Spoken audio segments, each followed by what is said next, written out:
any candidate, me, starting from me, Hamza Al Mustafa of Action Alliance, if you see me go to country A, while running towards election, and you refuse to ask me questions, who did I go to discuss in that country?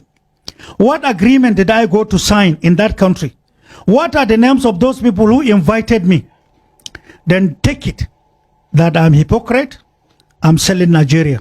You are going to have doom rather than raising your hope in 2023. I challenge any candidate, I challenge any institution, I challenge any person, I challenge any leader, I challenge Committee of Nations, all those who visited outside, all the secret documents they sign, government should tell Nigerians. If the candidate is born enough, is great, he believes in Nigeria, he fears God Almighty, he is truly coming to be a leader and to provide leadership to Nigeria, should come to the fore and tell Nigerians the truth on earth. Because there are games going on. There are candidates that are thin as trash. They don't have the money, but they love the country. There are candidates are seen as precious gold because they have the money and they are ready to play games and they don't love Nigeria. Are we thinking, is Nigeria knowing where we are? Why should, some of us are hated, I know, because I will not accept. Bakassi first. In my career, in the 80s, I was among those who were sent there when the terrain was rough. We lost soldiers to snakes, pythons. We survived. We were not afraid of guns coming from Cameroon, soldiers and gendarmes. We were more scared of pythons. In that place? Yes. It's difficult to have to spend a day. And the pythons were killing soldiers? Swallowing soldiers. You can't all of you sleep anyhow.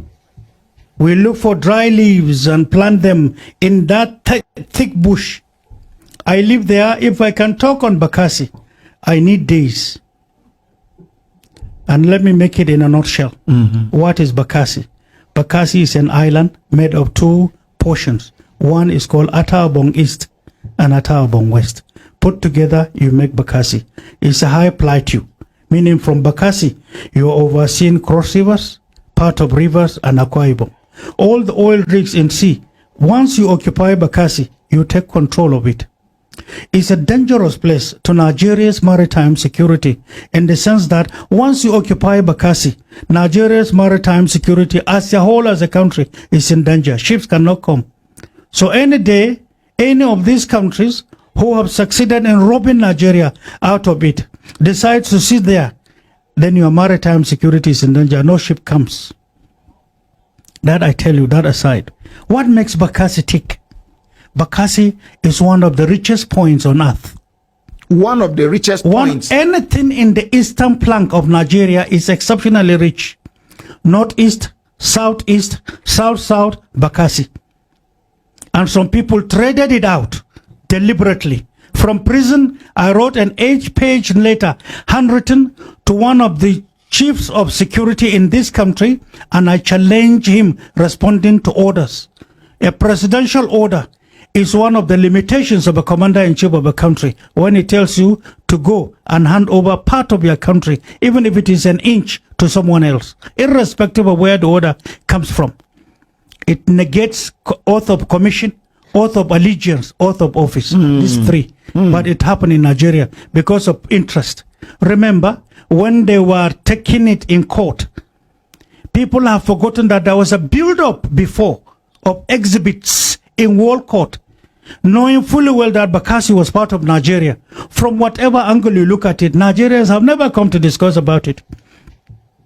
But then it was handed over. When that was going on, that was when Boko Haram was being funded. Nigerians were divided with the threats and the fear. And when that terror was being unleashed on Nigeria, they were busy handing over Bakassi. Who did it? What are the names of these Nigerians involved? What are the names of these companies? What are the names of these foreign unseen hands that have destroyed Nigeria from 1965? Is there any linkage?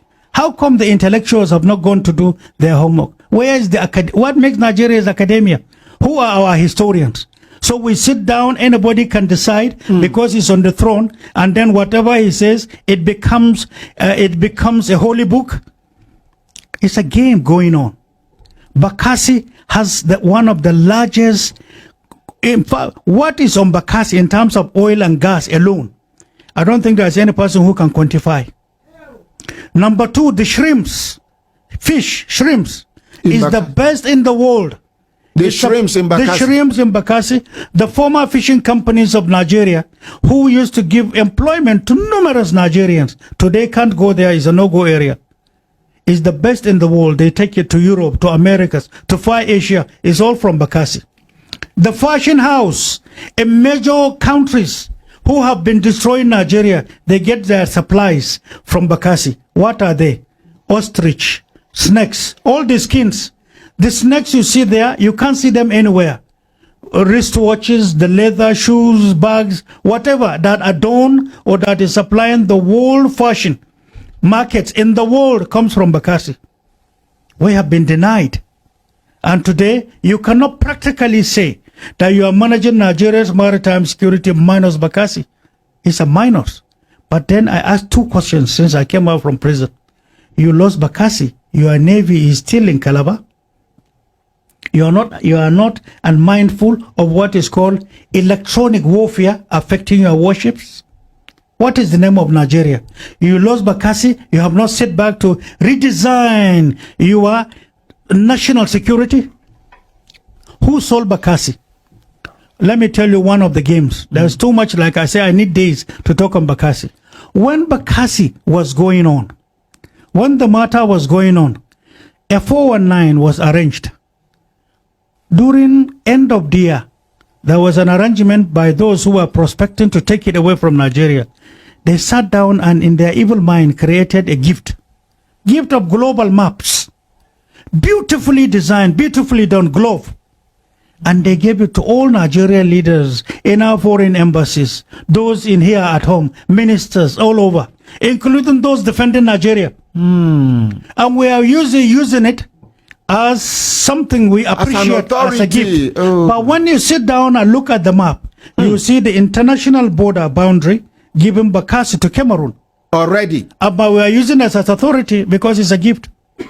So even the gift given to us was an exhibit succeeding Bakassi to Cameroon. What's our name? Nigeria. How can you be submitting exhibits as a lawyer or as international lawyers of repute and you don't even understand this?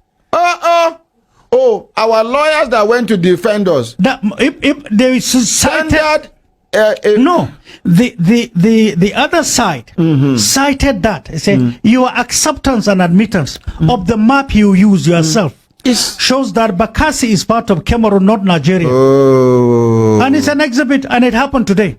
The question is, by who? Another one, so that, because it's too long, what were the origins or state of origin or nationality of the justices that presided over the matter?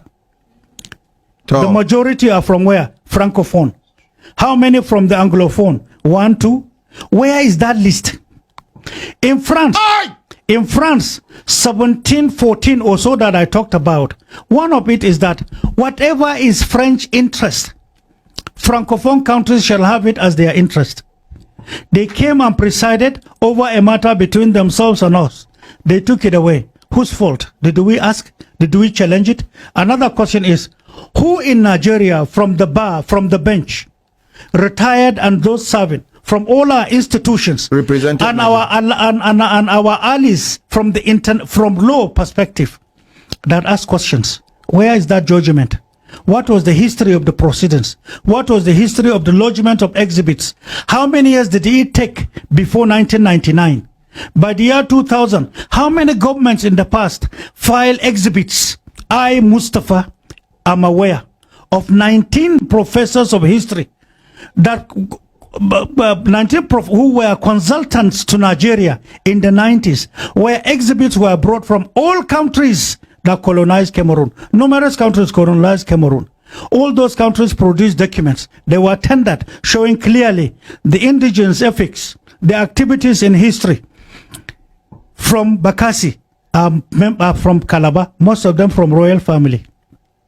Some of them up to Akwa Ibom. But today it's lost. And it is just like nothing. These are Nigerians. These are our brothers and sisters. If God Almighty had wished, I would have been from Bakassi. Then I wouldn't have mouth to talk. But God created me a Nigerian, but the remaining Nigerians have neglected me because there are 1-2 big men in Nigeria who decided to say some Nigerians are nothing but slaves or animals. And we take it as such. What makes us elite? How can I accept to be a leader if I know there is a part of Nigeria, no matter how small, and people are subjected as slaves, and I go to sleep? That is the worst, the height of hypocrisy. And it's unacceptable. If they did it to our people yesterday, this is Nigeria no longer. Whatever affect any Nigerian from any part of Nigeria, if you are a leader worth being called one, it has touched your flesh. You fight it. You defend it. You protect it. And if you have preventive measures, you prevent it.